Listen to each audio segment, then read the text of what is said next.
ကြည့်ပါဦးဒီမျိုးကကျွန်တော်တို့တော်တော်အေဂျင့်တဲ့မျိုးဒါမျိုးရိုးတွေပေါ့နော်ကျုံးတွေပေါ့ပြောလို့ဆိုကျွန်တော်ထိုင်းနိုင်ငံမှာပေါ့နော်ဒီမိုင်းမုံဆရာတော်ကြီးဒီထားကိုွယ်တဲ့အကြောင်းနဲ့မှာဒါအဓိကအကြောင်းပါဒီနေ့ကကျွန်တော်နှစ်ပေါင်း900ကျော်ပြီခင်ဗျာနော်စီဒီရပေါ့နော်ခုမျိုးကြပါဦးခင်ဗျာနော်ခုမျိုးကြပါဦးခင်ဗျာဒီစီဒီရရှက်လောက်ကြည့်ဘာသူရှာတွေ့လဲဟုတ်ကဲ့မင်္ဂလာပါခင်ဗျာကျွန်တော်ဒီသွားမှာတော့ပေါ့နော်ကျွန်တော်တို့ဒီသုံးနိုင်ငံနယ်စပ်ပေါ့နော်ကျွန်တော်တို့ဒီထိုင်းရဲ့မြန်မာရဲ့လာအိုရဲ့တတိကနယ်ပြည်ပေါ့နော်အဲ့ဒီနယ်ပြည်မှာရှိတဲ့ကျွန်တော်တို့ဖျားကျောင်းတစ်ကျောင်းတစ်ခုသွားမှာခင်ဗျာနော်အဲ့ဒီကျောင်းကကျွန်တော်တို့ဒီမိုင်းမုံဆရာတော်ကြီးပေါ့နော်မိုင်းမုံဆရာတော်ကြီးကိုယ်တိုင်ပေါ့နော်ဒီထားကိုးွယ်တဲ့ကျောင်းတစ်ကျောင်းခင်ဗျာနော်နောက်မှကြီးကျောင်းတစ်ကျောင်းလည်းဖြစ်တယ်ခင်ဗျာနော်ပြီးချင်ကျွန်တော်ဒီလောရဲ့မြန်မာရဲ့ပေါ့နော်ဒီထိုင်းရဲ့ပေါ့နော်ဘုရားဘာသာဝင်တွေအများစုလာပြီးတော့မှဒီရောလာခုမျိုးကြတဲ့ကျောင်းတစ်ကျောင်းလေးဖြစ်တယ်ခင်ဗျာနော်ဒီကျောင်းကျွန်တော်ချင်းဆယ်ဆိုတဲ့ပြုံးမှာခင်ဗျာနော်မြေအောင်ကျွန်တော်တို့မက်ဆိုင်လာလိုက်ရမက်ဆိုင်ဆိုတာကျွန်တော်တို့ကာကလေးနယ်စပ်မက်ဆိုင်မြို့ခင်ဗျာနော်အဲ့ဒီကလာလို့ရှိရင်ကျွန်တော်နိုင်ဝက်လောက်ပဲကားစီးရတယ်ခင်ဗျာဆိုင်ငယ်တွေဖြစ်ကားနာမည်ဖြစ်ပေါ့နိုင်ဝက်ဝင်းကျင်လောက်ပဲလာလို့ရှိရင်ရောက်ပြီခင်ဗျာနော်ကျွန်တော်ရဲ့ဘူဒီအောက်မှာဒီနေရာရဲ့နောက်မဲ့ပြည်ဆုံးရှားပြီခင်ဗျာနော်ခုကျွန်တော်လည်းအတူလိုက်လဲပါအောင်ခင်ဗျာနော်အတူတူခုလို့ကြပါအောင် Bye bye.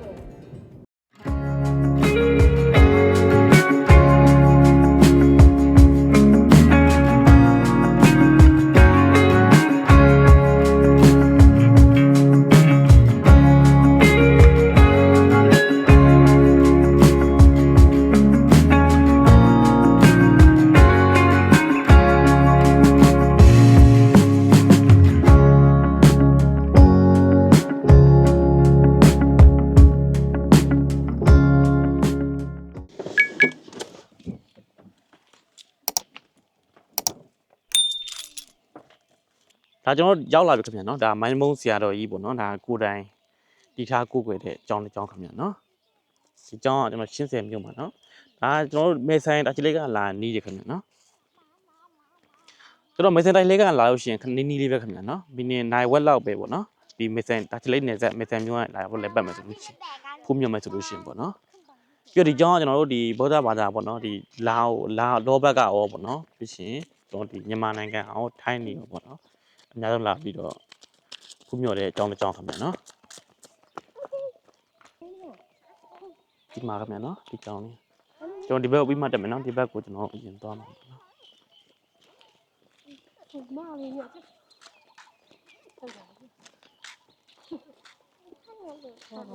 စီခေါင်ခေါင်လေးနဲ့ဆွေကြံလေးအနေနဲ့လိုင်းရော我的泡了。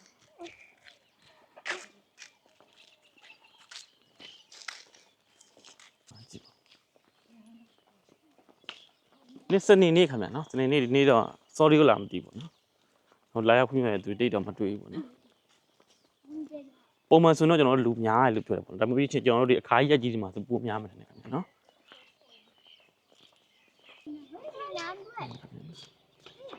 ဒီကျောင်းဝင်းကအကျယ်ကြီးခင်ဗျာနော်ပြီးတော့ကားပါကင်လည်းကျွန်တော်တို့အလုံးလောက်ရှိတယ်ခင်ဗျာနော်အေးသေးလာပြီးဒီမှာဖုံးမြော်လို့ရတယ်ဒီမှာနော်ဘုံဘုံဆရာတော်ဖျားအဲ့တော့ဒီကျောင်းဆောင်အရင်တက်မှာခင်ဗျာနော်ကျောင်းဝင်းကတော့အကျယ်ကြီးပဲခင်ဗျာနော်ဒီမှာတရားပွဲတွေရှိတယ်ခင်ဗျာနော်တရားပွဲတွေကကျွန်တော်တို့ဒီဆရာတော်ကြီးရဲ့ဒီမိုင်းမုံဆရာတော်ကြီးရဲ့ကျွန်တော်တို့မွေးနေ့တွေပေါ့နော်ပြီးလို့ရှိရင်ကျွန်တော်တို့ခါကြီးရက်ကြီးတွေပေါ့နော်အဲ့ဒီအချိန်လေးဆိုကျွန်တော်တို့ဒီတရားပွဲရှိလို့တည်ရတယ်ခင်ဗျာနော်ကြည့်ပါခင်ဗျာအကျယ်ကြီးပဲဒီလိုဖုံးမြော်ပါအောင်ခင်ဗျာမိမိမောပြီလားမောပြီမိမိရောမင်းနေခဲ့လားအောင်လာသမီးလာကျွန်တော်ထိုင်းနိုင်ငံမှာပေါ့နော်ဒီမိုင်းမုံဆရာတော်ကြီးဒီထားကိုးွယ်တဲ့ကျောင်းထဲမှာပေါ့နော်ဒါအဓိကကျောင်းတစ်ကျောင်းထဲမှာပါတယ်ခင်ဗျာနော်ဒီကျောင်းကကျတော့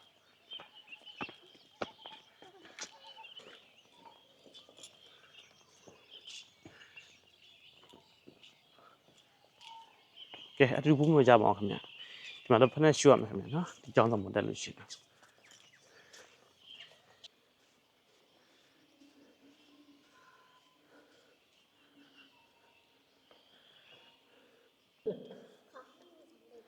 好爱了。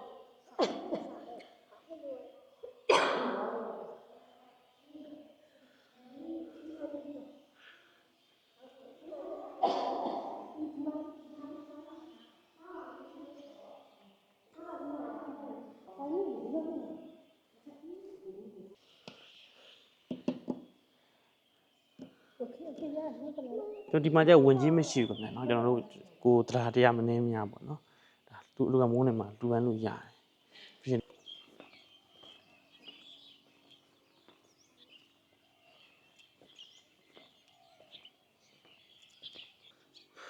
ကြည့်ပါမယ်ကျောင်းဝန်းထဲမှာကျွန်တော်တို့ဒီ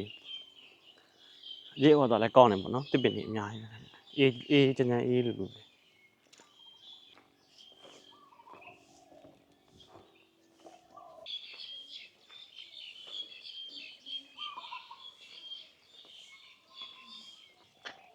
ဒါကျွန်တော်ထိုင်းပြည်မှာကြီးရဲ့ပုံတော်တွေခင်ဗျာနော်ဟိုးအောက်မှာလည်းရှူကင်းတော်တော်လှတယ်ခင်ဗျာနော်အောက်ပြောင်းမှုကင်းဒီကြောင်းလေးရှိတယ်ပေါ့နော်ကြည့်ပါဦးခင်ဗျာ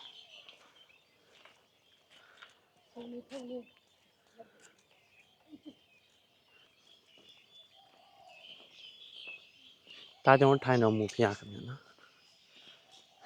ဒီနေ့တော့တက်ကျွန်တော်ဖက်နဲ့ရှို့ရတယ်ဒီမှာဖက်နဲ့ရှို့ရတယ်ပေါ့နော်ဒါကျွန်တော်လေကားနဲ့တက်လို့ရတယ်ခင်ဗျာနော်ကျွန်တော်တို့ကဒါအပေါ်ကတခါလဲလာမှာပေါ့နော်ဒီမှာလေကားရှိတယ်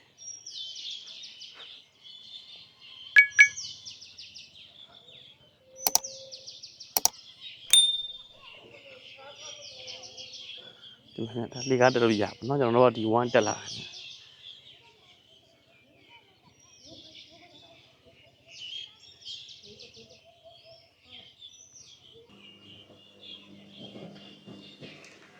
ကျွန်တော်တို့ကျောင်းဆောင်လည်းတိုးချက်ပြီးတော့စောင့်နေတယ်နော်အများကြီးဟိုတောင်ကုန်းပေါ်မှာရှောက်ပါနော်ဟိုများလာမသိဘူးဟိုတောင်ကုန်းပေါ်မှာရှောက်ပါနော်ဒီနောက်ဒီမှာလည်းစောင့်နေကျောင်းဆောင်ပေါ့နော်ဒီကအကျယ်ကြီးပဲခင်ဗျာနော်ဒီကတကယ်လို့ဟိုမေဆိုင်ဘက်ကလာလဲမယ်ဆိုလို့ရှိရင်လဲလို့ရတယ်နော်လာရောက်ဖူးမြို့လို့ရတယ်ပေါ့နော်အမေဆိုင်ကကျွန်တော်မဝေးနိုင်ဝက်လောက်ပဲကားမောင်းရတယ်နော်ဒီမြို့ကချင်းဆယ်လို့ခေါ်တယ်ခင်ဗျာရှင်းဆယ်ပေါ့နော်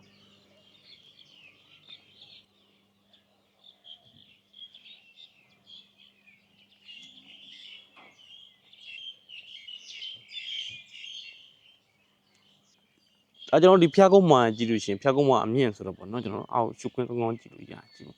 ဟုတ်ပါကောနော်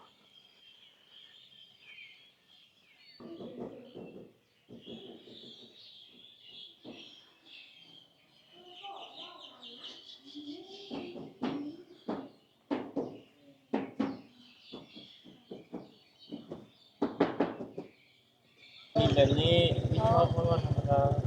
အော်ထမတာဒီကချောကလက်စီဒမ် ขอบคุณค่ะให้ประกาศเราจะเอาหลักสีฟ้า đâm hả? Vâng. Pijum lah. Ice cream. Pijum lah. Tông ăn bà ta bà dòng này. Chocolate. Chocolate mông canh lah. ได้มานะน่าไป Nó mì thua rồi. อันไว้นั่น အများကြီးကဇီးပြူဝင်နေပြီဇီးပြူဝင်နေအများကြီးပဲညတော့မှကို၄၅ shop ပဲတော့ရှိကဲကျွန်တော်တို့အောက်ကိုပြန်ဆင်းတော့မှာပေါ့နော်ပြီးကျွန်တော်နောက်တစ်နေ့ထပ်တော့နောက်တစ်နေ့ကျတော့ကျွန်တော်တို့ဒီဖျားတွေပဲပေါ့နော်ဖျားကျွန်တော်မြစ်ဘေးရဖျားတွေပေါ့နော်ဒီကျွန်တော်တို့ဒီနေဆက်မြစ်ကလောနဲ့ကျွန်တော်တို့မြန်မာနိုင်ငံနဲ့ထိုင်းနဲ့သုံးနိုင်ငံနဲ့တတိကန်နဲ့မြေလို့ခေါ်တယ်ခင်ဗျာနော်အဲ့ဒီနေရာကျတော့တောင်ပေါ်ဖျားရသွားတယ်ပဲခင်ဗျာနော်သွားပူမြုံမယ်ခင်ဗျာအတူလက်ခဲ့ပါအောင်ခင်ဗျာနော်အခုကျွန်တော်တို့ဒီမိုင်းမွန်းဆရာတော်ကြီးတီထားကိုးကွယ်တဲ့ကျောင်းကနေကျွန်တော်တို့ဆင်းလာပြီနော်။နောက်တစ်နေ့ကတော့မှာ။ကျွန်တော်တို့ကကားကိုအောက်မရက်ခဲ့ပေါ့နော်။ဒီဘောကြောင့်တက်လဲရတယ်ပေါ့နော်။ကျွန်တော်ကဗီဒီယို EAC ရဲလို့ရအောင်။ကားကိုအောက်မှာထားခဲ့တာပေါ့နော်။တိတ်အဝေးမဟုတ်ဘူးလက်ရက်ပုံမှန်ပဲခင်ဗျာနော်။ကလေးကျန်လည်းတက်လို့ရတယ်။လူကြီးလည်းကောင်းကောင်းမွန်တော့လာလို့ရတက်လို့ရတယ်ခင်ဗျာနော်။ဒါကျွန်တော်တို့ဒီနေရာကကျတော့ချင်းဆယ်မြို့လို့ခေါ်တယ်ခင်ဗျာနော်တို့တကယ်လို့လာရပြီးတော့မှဖူးမြော်မယ်ဆိုလို့ရှိရင်ဒါဟိုမြန်မာနိုင်ငံလာမယ်ဆိုလို့ရှိရင်တော့ဒီတာချီလိတ်မဲဆိုင်နယ်သက်ပေါ့နော်တာချီလိတ်နယ်သက်ကနေပြီးတော့မှလာပြီးတော့ဖူးမြော်လို့ရတယ်တာချီကနေဆိုလို့ရှိရင်တာချီလိတ်မဲဆိုင်နယ်သက်ကနေဆိုကျွန်တော်တို့နိုင်ဝက်လောက်ပဲကားမောင်းလောက်တယ်ခင်ဗျာနော်အဲ့လောက်ပဲခီးသွားလောက်တယ်ဆိုင်ကနေဖြစ်ကားနဲ့ဖြစ်ပေါ့နော်လာရဖူးမြော်လို့ရတယ်ခင်ဗျာနော် ပြောရစားဖိမကြည့်တော့လားဟမ်ကောင်းလား တားတယ် ပြစားကြည့်ကောင်းတယ်ဟုတ်တာတော့ဟမ်ဘူကောင်းသူကဟာ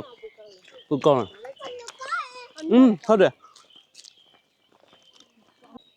ဒါတန်းစင်ကန်ခင်ဗျာနော်တန်းစင်ကန်တော်တော်လေးတက်ရက်တယ်ခင်ဗျာကွန်စားလိုက်ပါကွန်စားမှာကောက်တက်လीနော် မအောင် ဟမ်ကောက်မပြေကုန်မသမီးတာကွန်ဆိုင်မှာကောက်တက်လိုက်နော်ရလား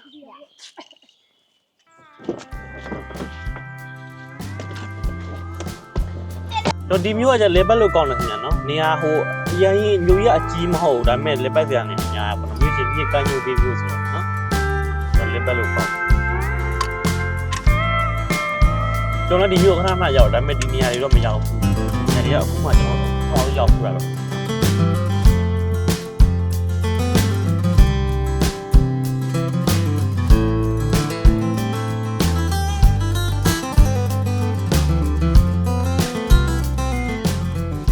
နောက်တစ်နေရာရောက်လာပြီနော်ဒီနေရာကျွန်တော်တို့ထိုင်းဆိုကျွန်တော်တို့ဒီဟာ what JD Luan လို့ခေါ်တယ်ခင်ဗျာနော် JD Luan ပေါ့နော်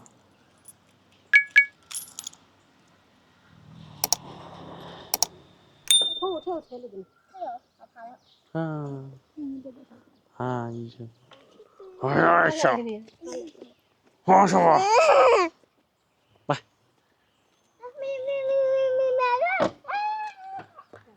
မြောင်တန်းတွေ့ဒီနေရာရောက်တာပြောမှဆိုရင်တော့ဒါဒီဘက်ဘေးမှာကြောက်ရောကျုံလို့ညို့ပေါ့နော်ကျွန်တော်ဒါမြို့ရိုးတွေပေါ့ ညဘာမ မြို့ရိုးရရှေးဟောင်းမြို့ရိုးဟောင်းတွေပေါ့ဒီနေရာကကျွန်တော်နှစ်ပေါင်း900ကျော်ပြီခင်ဗျနော်နှစ်ပေါင်း900ကျော်ပြီဒီစီဒီရပေါ့နော်စီဒီဟောင်းကြီး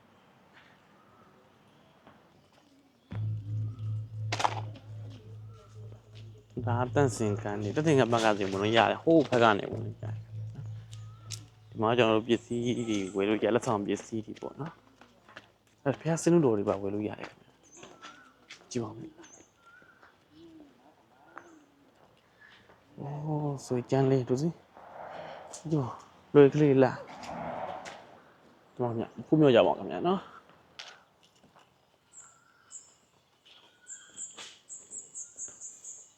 ကျွန်တော်ဒီမျိုးကလေအဲ့လိုမျိုးဇီဒီပထူးအဟောင်းနေပေါ့နော်ဖျားဇီဒီအဟောင်းနေ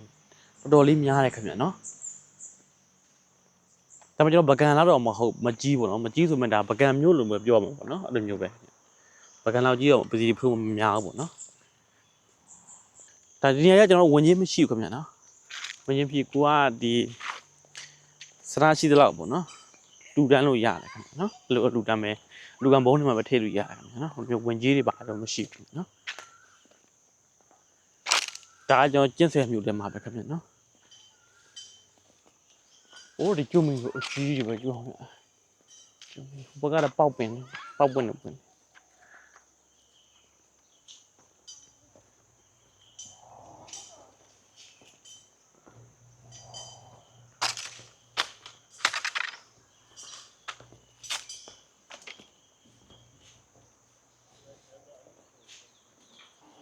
နှစ်ပေါင်း900ဆိုတော့တော်တော်လေးကိုဟောင်းနေပြီခင်ဗျာနော်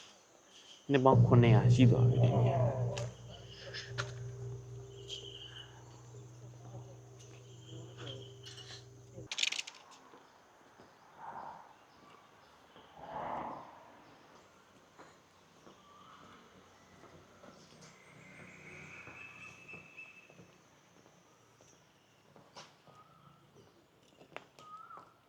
ဒါအကြောင်းဆောင်နေခင်ဗျာနော်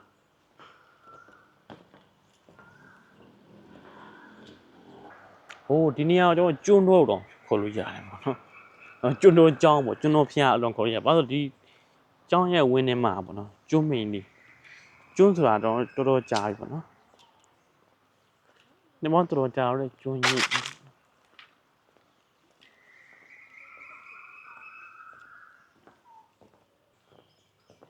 တော့ဒီကျောင်းတော်ထဲမှာကျွန်တော်ဖျားသွားကြတော့လို့ရတယ်ပေါ့နော်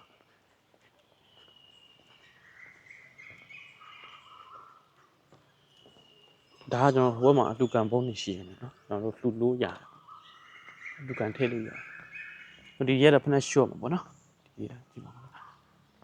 ဘာလို့နေကြလာလေသမီးလာလေလာသမီးလာငုံနဲ့မငွက်လာခွန်လာကြီးစစ်ခွန်လာကြီးစစ်အကြီးစစ်လာဆိုင်ပါလာလေဆိုင်လာရင်းနေကော ဘယ်တဲ့မဟုတ်ကဲ့ဆိုင်မထားโอเคอันนี้เอามาตัวนี้เอามาโอเคได้ไหมเดี๋ยวจังคัดจังโอเคนั่นเลยผู้มีหัวใจมองครับเนี่ยကျွန်တော်ဒီစီမီလေးလည်းမျှော်လို့ရခင်ဗျာနော်ဒါကတော့ကျွန်တော်လူကန်ဒီမှာကျွန်တော်တို့ဒီမှာလူခက်လို့ရခင်ဗျာနော်ဒီမှာလူတို့ရတယ်ကျွန်တော်ဟိုရှေ့မှာလည်းလူကန်မုန်းထည့်ပြီးတော့မှဒီမှာကျွန်တော်ဒါကြတော့ကျွန်တော်စီမီပူဇော်မှုပေါ့နော်ဒါကြတော့ပန်းခင်ဗျာใช่ครับ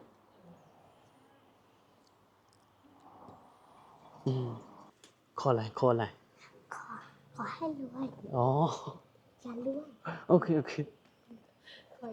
สาธุก่อนสาธุด้วยนี่เราจะบอกเนี่ย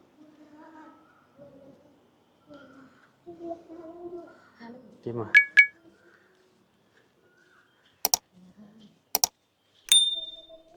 เสียบางนั่นแหละฮะตะมีဘာလုပ်ပြီလား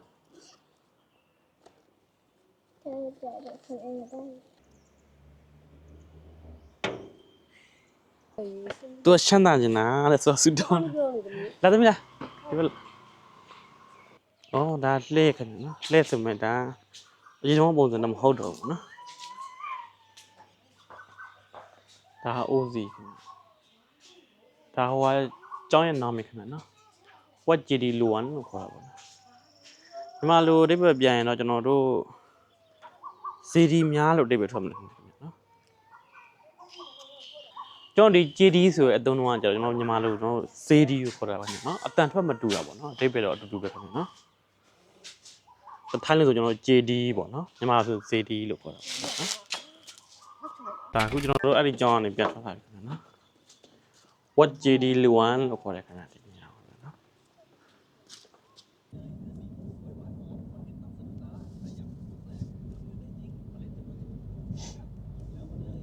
ကျွန်တော်ဒီနေရာလဲကျွန်တော်ရှေးဟောင်းဖျားစီဒီဆိုနေပြီပေါ့နော်ဒီနေရာကျွန်တော်တို့ဒီဝက်ပါဆက်လို့ခေါ်တယ်ခင်ဗျနော်ဒီပါဆက်ဆိုတော့ကျွန်တော်တို့ဒီဟိုကျွန်းတော်ကိုပြောတာခင်ဗျနော်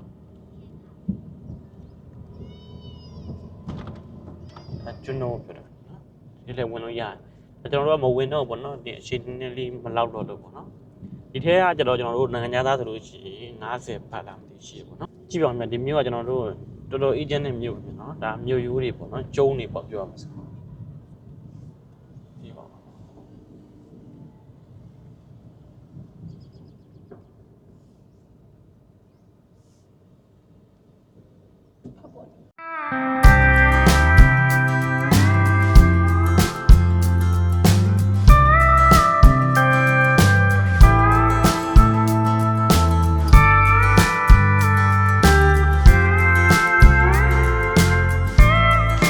နောက်တစ်နေရာခင်ဗျဟုတ်ကဲ့ကျောင်းလိုက်တာဒီလိုလေးမှာ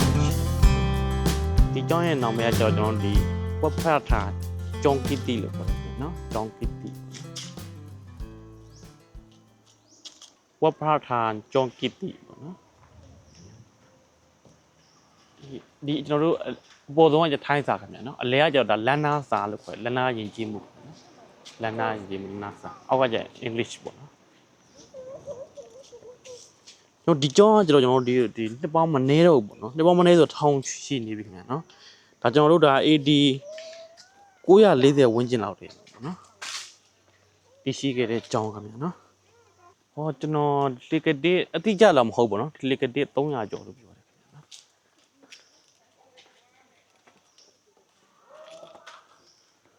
ကြည့်ပါဦး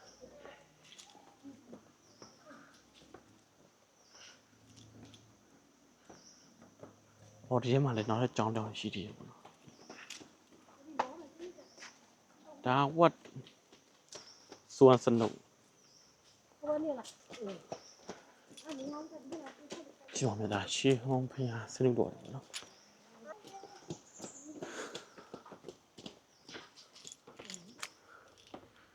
đây quay máy mi ra là tao mi ok là tao ok là phải cho nó cá để lấy dài mà nó cá thủ cá để lấy dài sao cho nó chạy là chú dài như rồi nó bà biết rồi bà biết rồi video mua ai là con cái là bà con nó chưa hả thì anh cho lên mà bạn không bỏ cái mua đi tôi đâu mua này bị nhìn đây mua na gì đó chứ ya bao nhiêu tiền là bao nhiêu tiền bây giờ cháu là mama nếu lùa đấy bạn thấy mama chả nào này đi về cho đi nhà chứ tầm mai cho bố đã cái sao phải vậy bọn nó san đồ này đi bây giờ nhà yêu bọn nó tiếng qua nhà này luôn lẽ mi chuyện này không nó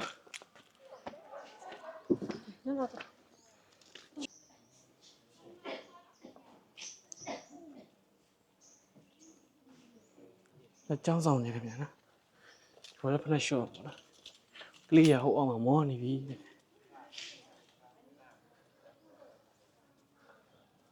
cho nó với bác cái là cái không chia của nó già bọn nó phun vô chạm bọn cái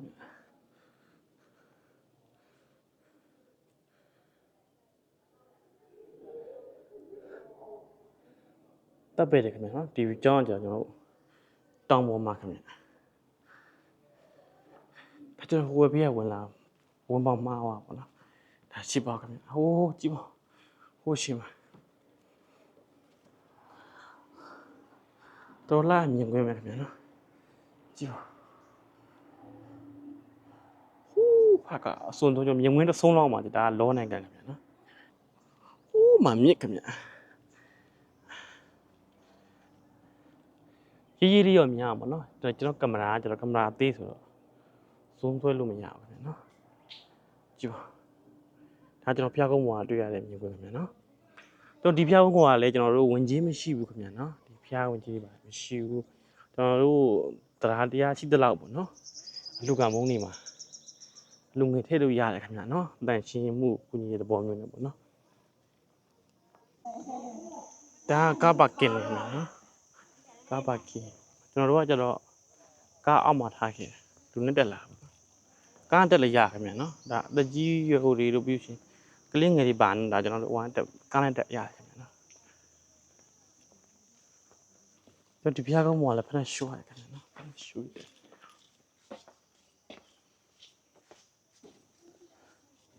ဖက်ရှိုးပါပေါ့နော်တော့ဒီဘက်ကျွန်တော်ဖက်ရှိုးရတယ်ခင်ဗျာနော်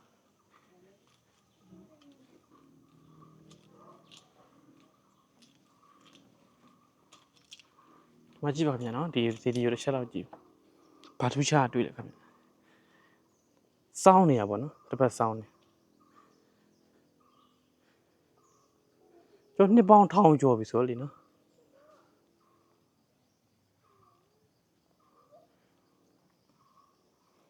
ဒီမှာကျွန်တော်တို့ဖျားပန်းစီမီပေါ့နော်မွေးတယ်ဖျောင်းနိုင်ကျွန်တော်ကတ်လူလို့ရတယ်ခင်ဗျာနော်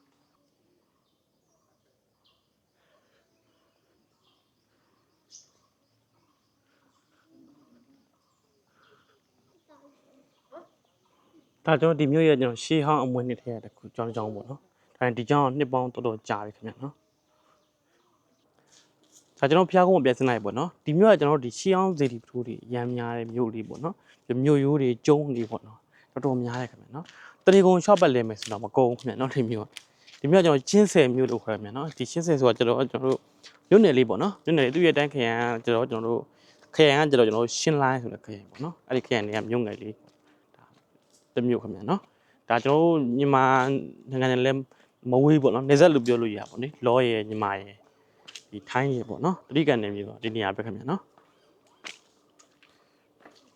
ကြော်တရားနဲ့တော့မယ်ဆိုမက်ဆန်မျိုးတက်လှေကနေဇက်မက်ဆန်မျိုးဆိုလို့ရှိရင် ခဏဆိုရောက်တယ်ခင်ဗျာနော်နိုင်ဝက်လောက်ပဲ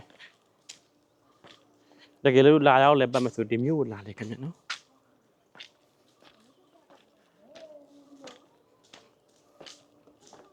ဒါအစင်လာအစင်ကတလောက်တော့မမိုးဒါပေမဲ့အစင်ကပိုခတ်ပို့ပြီးတော့ထိန်ရတာပေါ့နော်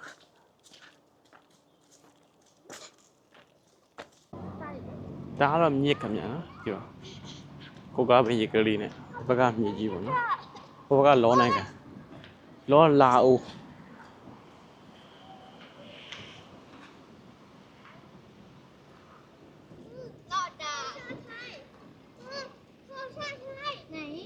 ဟိုမှာနေဝါဟိုမှာလိတာမြင်လားကျဲကြီးပဲခင်ဗျ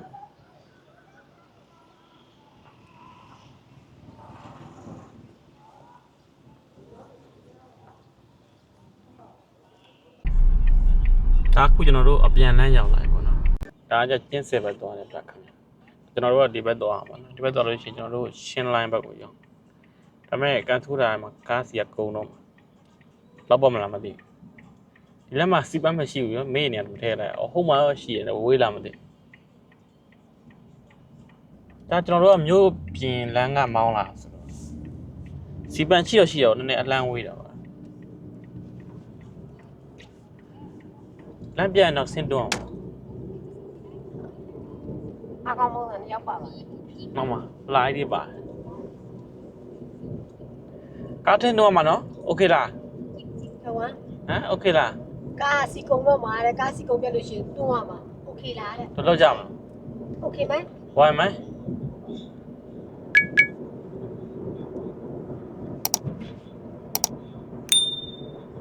တော်ရဲပထမစီပန်တွေ့လို့စီပန်တွေ့50ကျော်ပဲရှိရတယ်ကီလိုဒါကျွန်တော်တို့ highway မောင်းနေလို့အဲ့လိုပြရတယ်ပေါ့နော်တကယ်ဆိုအဲ့လောက်မောင်းလို့မရတော့ကြည့်ပါမတော်ရဲပေါ်တယ်မှာစီပန်တွေ့လို့တော့ကျေးဇူးတင်ရမယ်စီပန်ရောက်ကြည့်ပါတော်ရဲโอเคကော်ဖီတော့တောင်းမယ်နမိုင်းနဲ့တောင်းနေတော့မှာโอเคကော်ဖီတော့တောင်းမယ်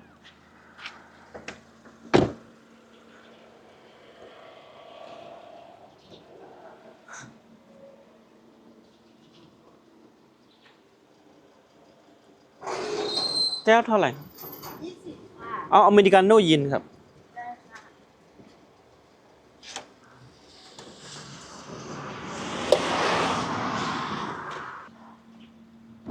มันทำอะไรนะชานมค่ะมือแก้วชานมชานมไข่มุกมีแก้วครับ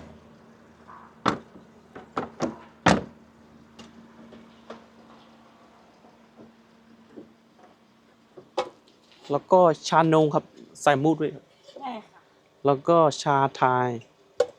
นี่ครับมะพร้าวอยู่นะมะพร้าวบูดีเนี่ยหวานยาวนะဘာလဲစီပန်တွေ့လို့ကျွန်တော်နေ့ခါမှစီမပြတ်ဘူးပေါ့နော်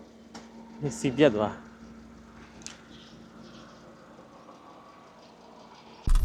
ကျွန်တော်ဝေးလာပါပြီခင်ဗျာဒီမှာขจะกินได้ก็ตัวหนูเอา1 แก้วโอ้นี่เขาค่ะကိုนะကိုเอาကိုကရှာထိုင်းขอบคุณครับ อันนี้ชานมนั่นดอกခဏခံမှုဟုတ်လားတမီးအဲ့ဒါဟုတ်လို့လားတက်ကဖဲလားတော့ရတယ်ဟာတာဒီမှာဒါလည်းပေါ့နော်တမီးဒါလည်းပေါ့မနော်ကော်ဖီနဲ့တစ်ခွက်ကိုကျွန်တော်တို့ဟိုပဲပေးရတာပေါ့နော်ဟုတ်20ဘတ်ပဲပေးရတာပေါ့နော်မြို့ထဲမှာဆိုမရဘူးမြို့ထဲမှာဆိုတမန်ဆိုင်နေမှာဆိုကျွန်တော်တို့35ဘတ်အနည်းဆုံးပေါ့နော်35ဘတ်အခုဒါပေမဲ့အခုကော်ဖီတွေဆိုမရတော့ခင်ဗျာနော်ကော်ဖီဆိုအနည်းဆုံး50ပဲ50ထက်ပဲရှိရတာပေါ့နော်ကျွန်တော် Amazon နေပါဝင်မတောက်မှဆိုလို့ရှင်တော့ပို့ပြီးတော့ဈေးကြီးတာပေါ့နော်အဲ့မှာကျွန်တော်တစ်ခွက်ကို80 90ရှိတယ်ဟဲ့မနော်တမီးစားလိုက်ကြနော်ဒါကျွန်တော်တို့ဒါစီပန်နေရပေါ့စီပန်ဆိုတော့ဒါမြို့နယ်နဲ့အလန်းဝေးရဲ့စီပန်နေရမှာဆိုတော့အဲ့မှာဈေးရှိတယ်အဲ့ဒါမှတစ်ခွက်ဝယ်တော့တာပေါ့နော်တော်ရရပေါ့တစ်ခါမှကားစီမပြတ်ဘူးဒီတစ်ခါတော့ကားလုံးဝစီပြတ်သွားဘူးအခုမှစီဖြေးလာဒီကားစီရတတ်တာလေခင်ဗျစီရတတ်တာကျွန်တော်တို့ဒါဒီနေ့ဆိုကျွန်တော်တို့ဒါဟိုအဲ့ဒီမျိုးတစ်မျိုးလုံးပတ်လာပေါ့နော် တုံးပလာမှာကျွန်တော်စီဘိုးကအနည်းဆုံးဘတ်400လောက်ဝန်းကျင်လောက်တော့ကုန်တာပေါ့နော်အဲ့လိုအသွားပြန်ကျွန်တော်တို့စီကိုဆိုလို့ရှိရင်ကျွန်တော်တို့အသွားပြန်ကိုမှ2နာရီလောက်အချိန်သုံးရတယ်ပေါ့နော်ဒီထဲမှာပတ်တာတယ်လို့ရှိရင်စီဘိုး400ပတ်လောက်ကုန်တယ်ဒါအဝေးတော့မဟုတ်ဒီကကျတော့စီရတက်တာချို့နေရာကျတော့ဒီကကျတော့ဟိုပြောမှဆိုလမ်းကောင်းလာခင်ဗျလမ်းကောင်းလို့စီစားတက်တာလို့ပြောမှာပေါ့နော်